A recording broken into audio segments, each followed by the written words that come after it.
Hello, General. David Greenlee. Nice to see you. How was your trip in? We got a few, but I had a couple. That's great. And the Rear Admiral is in the next door, or where? She is right here. Good to see you. Admiral David Greenlee, nice to see you. Ambassador. Great to have you. Look, you can all follow me upstairs. We're pretty Spartan digs here. We're going to go to the third deck. So watch your step, and I'll lead the way. Jack, did you get that?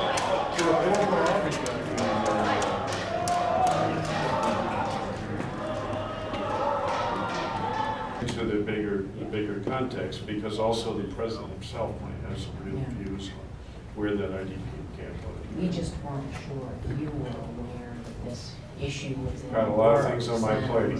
I know you have a lot of things on your plate. I wanted to make sure we were all on the same playbook with that. I'll stay away from that. Our role with the IDP camps has purely been a supported role with the NGOs, with state, and with the host nation. It's worked out well doing it that way.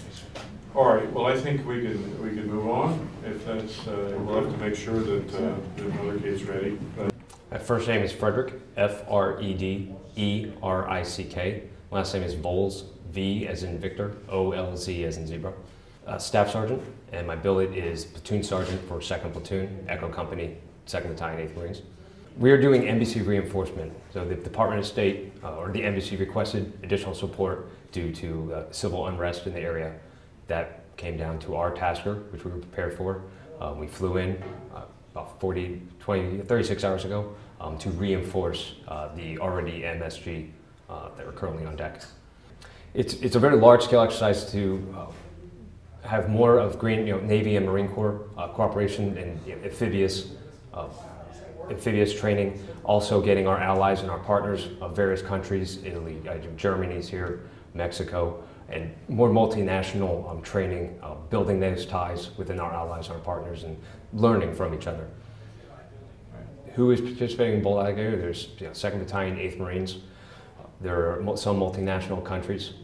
Germany's here, France, Denmark, China, and some other ones I just don't recall off the top of my head. Also the Navy. I don't know particular units, but the Navy is also participating. We're providing ground embassy reinforcement. So we're a ground element that are reinforcing the already security here at the embassy. The reason they require more security is the forces, the Garnet forces in here have been trying to take over the government. They've been doing small-scale attacks, but more closely information warfare to discredit the government of Aberdeen, targeting their elites. They're not doing anything very symmetrical. It's very asymmetrical, not only targeting their elites, but trying to withdraw support for the United States. So the civil unrest has been growing. More protests, while peaceful in nature so far, around the embassy, where the ambassador has decided that he needed some more Marines here. More Marines stabilizing is just additional Marines on post, keeping the security posture, and indirectly, showing support for this country because we're bringing more in and we want to stay here. We want ambassadors to stay here and work through and give as much help. So this shows the people that we take this seriously. We're not leaving. We're staying here, and we're going to help you through this. One of the biggest challenges I've seen is we're trained in offensive combat. I mean, that's what Marines do. So coming here, it's kind of a switch for an infantry unit to come here and just be a part of a security detail, as opposed to all the deployments that we train to. It's not something we've ever had to train to or had experience before. So it's kind of a mental switch in our head to, we have to protect our base, we have to protect our own, but we kind of have to some extent, maybe ignore some of the stuff that goes out, or be very cognizant of our actions so that we don't escalate the situation and start something in the political realm. They don't believe that, in my opinion, based off of the forces, the Garnet forces and their information warfare, that they're using, targeting elites that not only can the local government protect, but they're targeting that the Marines or the Americans cannot protect the populace. So if you get the Americans out, then we can protect the populace. So I think that information warfare is going on, creating this unrest where they believe them and want us out of here. I guess one of the biggest challenges is how aggressive. I mean, what posture do we assume when dealing with the populace? I know we always have the right to self-defense, but when we have peaceful riots out there, but we're trying to clear the way, what's the correct level of aggression to disperse or to move the populace without escalating the situation anymore? With this being my first time, I think things are going very well. The Department of State personnel that are here are invaluable asset. The amount of information that they've been able to teach us and how they do things and what they've been worked with has been invaluable with setting up our own SOP and how we're going to do business when we deploy. My name is David Greenlee, D-A-V-I-D Greenlee. Well, I've been role-playing the ambassador to Amberland, and the situation has been deteriorating, lots of demonstrations and so forth. And we have requested reinforcement of the embassy by a Marine company. They came in yesterday, and they have been stiffening the defenses of the embassy, and so that's all been in place. And meanwhile, we've had a visit from the commanding general who came off the ship with a rear admiral from the Navy and with a commodore from the Navy who's been in country working on security assistance. So we all met, had a pre-meeting at the embassy, discussed the situation here, and got ready for a meeting with the president of the country. Then we went over and had a meeting with the president.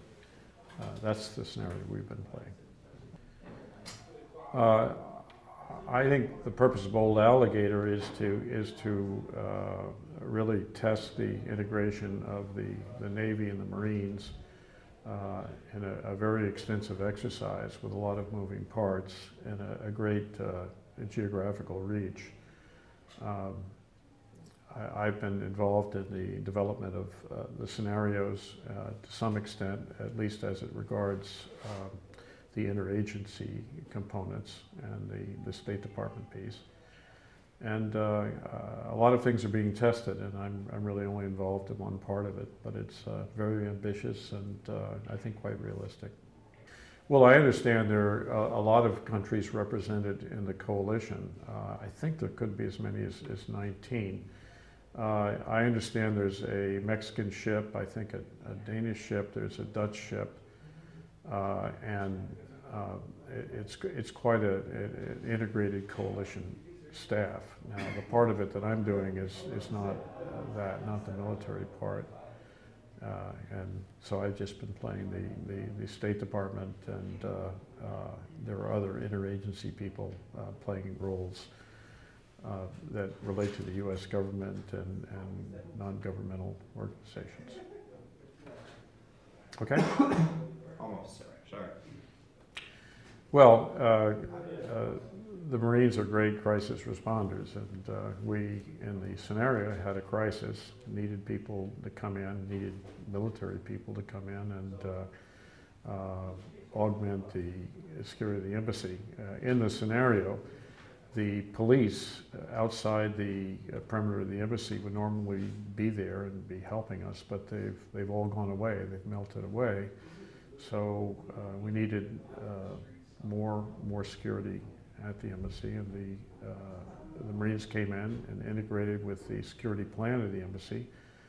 The rules of engagement were devised by the embassy and approved by the different factors involved in this.